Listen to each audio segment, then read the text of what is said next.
Hello what's up guys, कैसे आप लोग? आई होप सब अच्छे होंगे। तो फिर से स्वागत करता हूँ और एक नया हॉरर स्टोरी वीडियो में। और अगर आप लोगों को ऐसी हॉरर स्टोरी सुनना पसंद है तो आप मेरे चैनल को सब्सक्राइब करके जा सकते हैं, क्योंकि मैं ऐसे बेस्ट हॉरर स्टोरीज लेके अपने चैनल पर आता रहता हूँ। तो चलिए आपका कीमती टाइम को ना खराब करते हुए करते हैं स्टोरी को शुरू। सन 2010 और शहर नोएडा की ये एक सच्ची कहानी है, जो कि मेरे एक दोस्त के साथ में घटित हुई थी। एक रात मेरा दोस्त जब बाहर से घूमकर आ रहा था तो उसने पड़ोस वाले छत पे किसी व्यक्ति को खड़ा देखा था। और फिर वो अपने रूम में आके अपने फ्रेंड से पूछता है, भाई वो पड़ोस वाले घर में कौन कौन रहते हैं?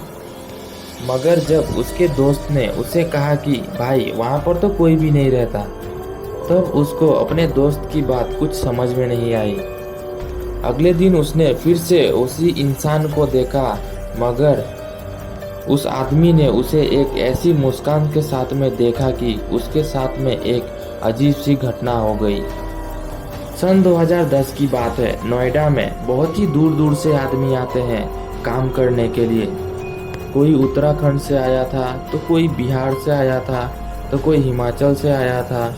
लेकिन जिस दोस्त के साथ में ये कहानी घटित हुई थी, वो दोस्त मेरा बिहार से आया था और मेरा दोस्त का नाम गुलशन था। वो वहाँ पर एक छोटे से रूम लेकर अपने रूम पार्टनर के साथ ही रहता था, जिसका नाम रजत था। मेरा दोस्त एक रात थक हार के काम करके आ रहा था, तभी उसके पास एक आधी जली हुई टिकट गिरती है। उसने उस टिकट को उठाया और थोड़ा सा ध्यान से देखने से उसे ये पता चला कि वो एक लॉटरी की टिकट है और वो टिकट आधी जली हुई है। उसने अपने आसपास देखा तो वहाँ पर कोई भी नहीं था और उसने फिर उस टिकट को अपने जेब में रख लिया। और फिर जब वो अपने मकान में पहुंचा, जहाँ पर वो किराएदार के हिसाब में रह रहा था, उसने देखा कि उसके पड़ोस वाले छत पर कोई व्यक्ति खड़ा है। और फिर उसने इतना ज़्यादा कुछ सोचा नहीं और अपने रूम पार्टनर से जाकर पूछा, भाई कितने लोग आए हैं हमारे पड़ोस में रहने के लिए? तभी रजत बोलता है, कौन से लोग और कितने लोग और किन लोगों की बात कर रहे हो तुम?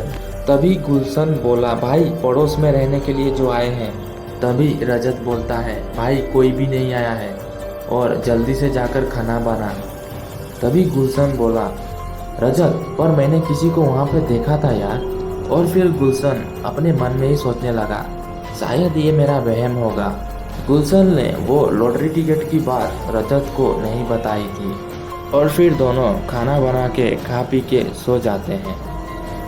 अगले दिन रजत अपने काम पर निकल जाता है। गुलशन आज छुट्टी कर लेता है। उसकी सेहत थोड़ी सी खराब हो गई थी, मगर फिर भी वो ये सोच रहा था कि जो मेरे थोड़े गंदे कपड़े हैं उसे मैं धो लेता हूँ। तभी वो अपना पजामा चेक करने लगता है कि मेरे पजामे के पॉकेट में कुछ है तो नहीं। उसे अपने पजामे के पॉकेट में वो लॉटरी वाला टिकट नहीं मिलता है और फिर वो उस लॉटरी टिकट को ढूंढने लगता है। और फिर सोच में पड़ जाता है कि पता नहीं कहाँ पर वो लॉटरी टिकट खो गया।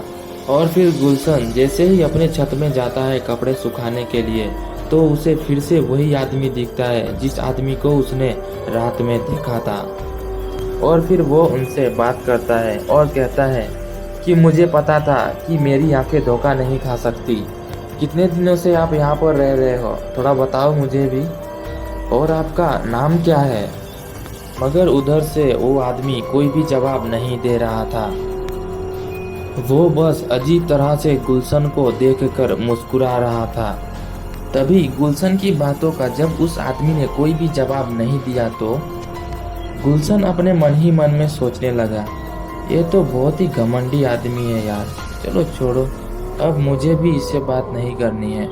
अब रात को खाना खाते समय गुलशन रजत से कहता है, भाई रजत, मैंने तुझसे कहा था ना कि पड़ोस में कोई रहने के लिए आया है। आज मैं जब छत पर कपड़ा सुखाने के लिए गया तो उसे आज फिर से मैंने देखा। तभी रजत बोला, अरे यार क्या बात कर रहे हो तुम? मैं थोड़ा पहले उधर से आ रहा हूँ और मैंने देखा गेट पर इतना बड़ा ताला लटका हुआ था। और उस ताले पर बहुत ही ज़्यादा धूल जमा हुआ था। अच्छा चल ये बता, कहीं तू पागल तो नहीं हो गया है ना? तभी गुलशन बोलता है, तू पागल है। और दोनों ऐसे ही लड़ते झगड़ते सो जाते हैं। और अगले दिन गुलशन गेट पर जाकर देखता है तो वहाँ पर सच में ताला लगा हुआ था। अगर गेट पर ताला लगा हुआ है तो फिर अंदर कैसे कोई जा सकता है?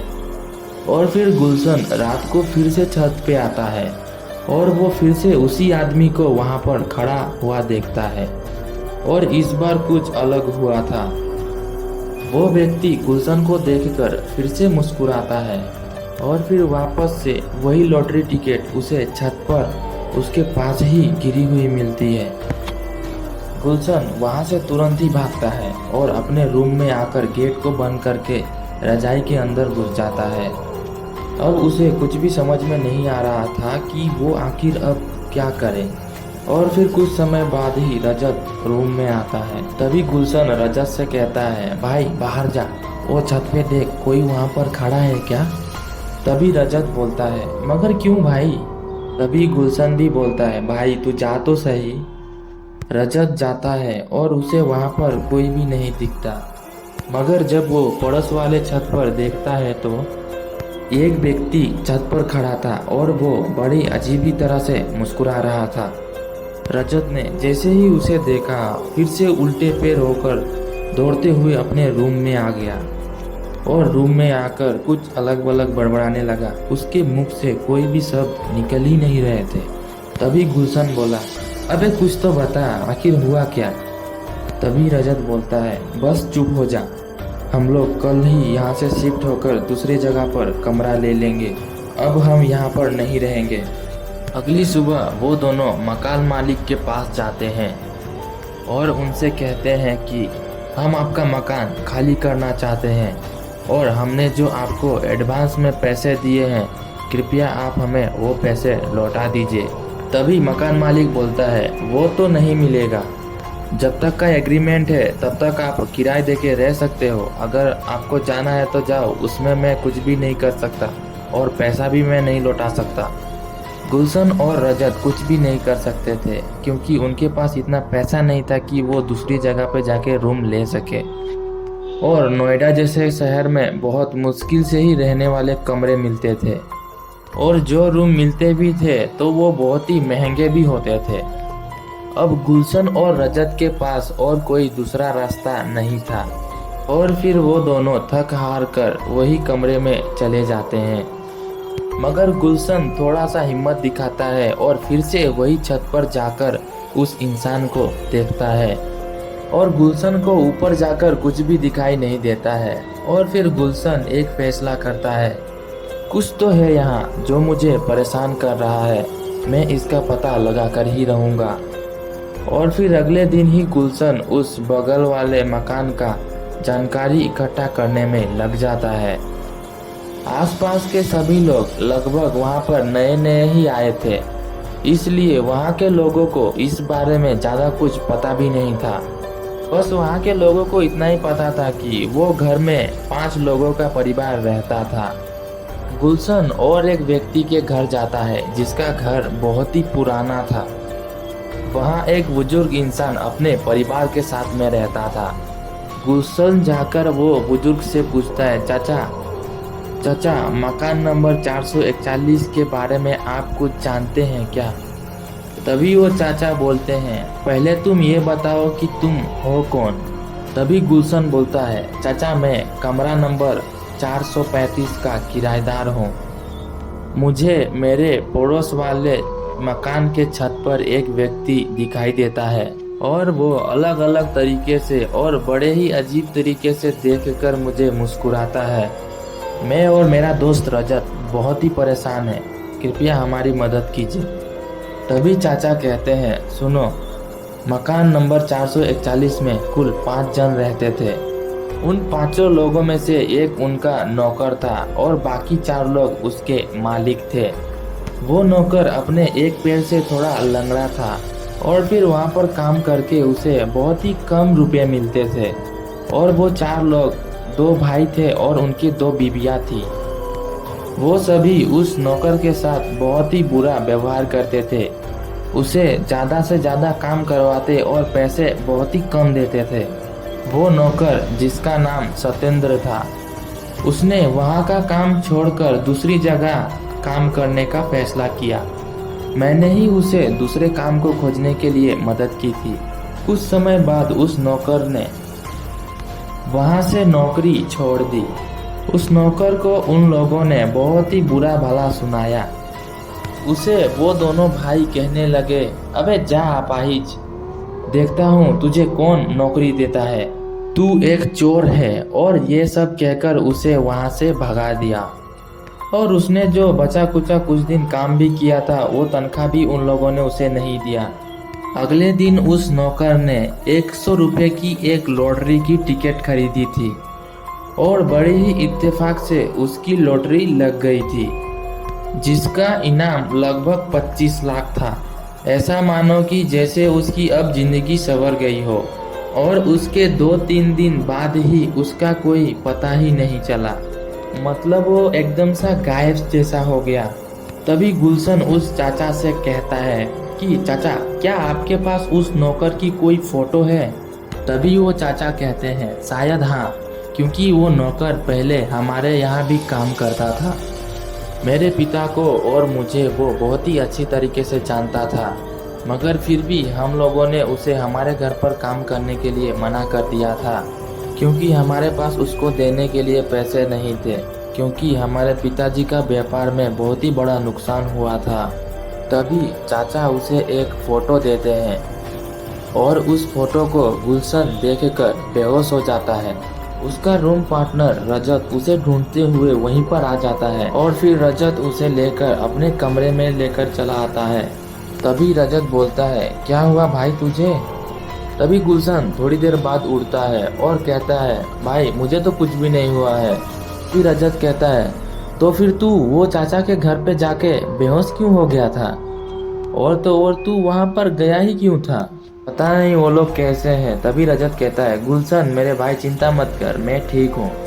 अच्छा चल अब खाना बनाते हैं और खा पी के सो जाते हैं।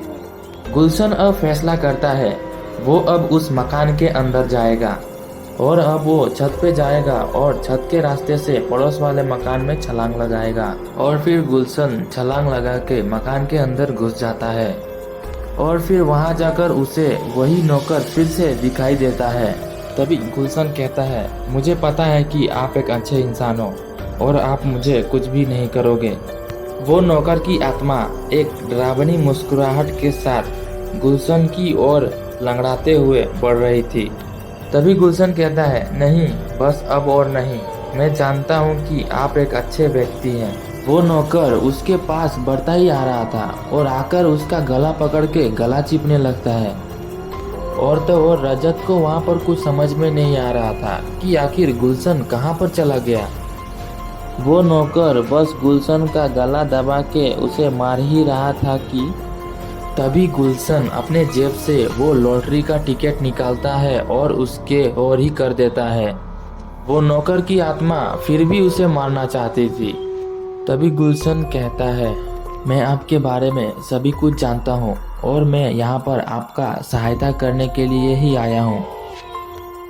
कृपया मुझे बताएं, मैंने सुना था कि आपकी लॉटरी लगी थी और उसके बाद आप कुछ दिन बाद गायब हो गए थे। तभी वो चाचा जी उसका गला छोड़ के रोने लगे। ये कोई लॉटरी का टिकट नहीं है, ये मेरी मौत का टिकट है। मैं बहुत ही खुश था कि मेरी लॉटरी की टिकट लग गई, लेकिन उसी रात मेरे मालिक ने मुझे बुलाया। इस मकान में मैं काम करता था, मकान नंबर 441। मैं वहाँ पे जाने के बाद देख रहा था कि जो लोग मुझे पहले इतना परेशान करते थे, परंतु उस दिन वो बहुत ही अच्छे से बात कर रहे थे। तभी उन लोगों ने फिर से कहा, हमने सुना है कि तुम्हारी लॉटरी लग गई है। तभी सत्येंद्र ने कहा, हाँ मेरी लॉटरी तो लगी है। तभी वो मालिक फिर से बोला, तो फिर एक काम करो, वो टिकट हमें दे दो, हम बहुत ही अच्छी तरह से उसे इस्तेमाल कर सकेंगे। तभी सत्येंद्र सोचने लगा, ओह अच्छा, इसलिए मैं सोचूं कि आज इतना अच्छा क्यों बन रहे हैं ये लोग। और फिर उन दोनों भाइयों ने मिलकर मुझे धमकी दी। अगर तू वो लॉटरी टिकट हमें नहीं देगा तो तेरा अंजाम बहुत बुरा होगा। तभी सत्येंद्र बोलता है, मैं तो टिकट नहीं दूंगा क्योंकि ये मेरा टिकट है और ये लॉटरी का पैसा मैंने जीता है, आप लोगों ने नहीं जीता है। तभी उन दोनों भाइयों में से एक भाई आकर मुझे झट से पकड़ लेता है और उसका दूसरा भाई आकर मेरे जेब से मेरा लॉटरी का टिकट निकाल लेता है और उनकी दोनों बीवियां चाकू लेकर मेरे हाथ और पैर में मारने लगी और फिर उन चारों ने मिलकर मेरी हत्या कर दी और फिर उन सभी ने अपने घर के आंगन में ही मुझे गाड़ दिया था। और फिर मैं मरने के बाद उन दोनों भाइयों से बदला लिया और उन दोनों भाइयों को और उनकी पत्नियों को जलाकर मार डाला। और उसके बाद ये मेरा लॉटरी का टिकट और मैं यहाँ पर कैद हो गया। तभी गुलशन उन चाचा से कहता है, लगता है अभी भी आपका शरीर इस आंगन में गड़ा हुआ है, इसीलिए आपको अभी तक मुक्ति नहीं मिली है। और फिर तभी गुलशन उस आंगन में जाता है और वहाँ की खुदाई करना शुरू कर देता है। परंतु गुलशन अकेले ये सब कार्य नहीं कर सकता था, इसीलिए गुलशन रजत के पास जाता है मदद मांगने के लिए। और फिर वो दोनों अपने छत से छलांग लगाते हैं और वो चाचा की आंगन में आकर गिरते हैं और फिर दोनों मिलकर मिट्टी की खुदाई करने लगते हैं। रजत गुलशन से बहुत सारी सवाल करता है, लेकिन गुलशन रजत का एक भी बातों का जवाब नहीं देता। कुछ समय बाद उन दोनों को वहाँ पर एक कंकाल मिलता है। उस कंकाल को देखकर रजत थोड़ा डर जाता है और वहाँ से भाग जाता है। और फिर गुलशन उस कंकाल को जला देता है और फिर दूसरे दिन से सदैव की आत्मा उस घर में दिखाई नहीं देती थी। और इधर रजत इतना डरपोक था कि संग ही संग अपना बोरिया बिस्तर बांधने लगा था। और फिर गुलशन ने जब उससे सारी बात बताई तो और फिर गुलशन की बातें सुनकर रजत की जान में जान आती है। सो दोस्तों, आप लोगों को ये हॉरर स्टोरी सुनने में कैसा लगा, आप लोग कमेंट करके मुझे बता सकते हैं। तो दोस्तों, फिर से मिलेंगे आप लोगों के साथ में और एक ऐसी हॉरर स्टोरी को लेकर। तब तक के लिए बाय बाय, जय हिंद, वंदे मातरम, टेक केयर।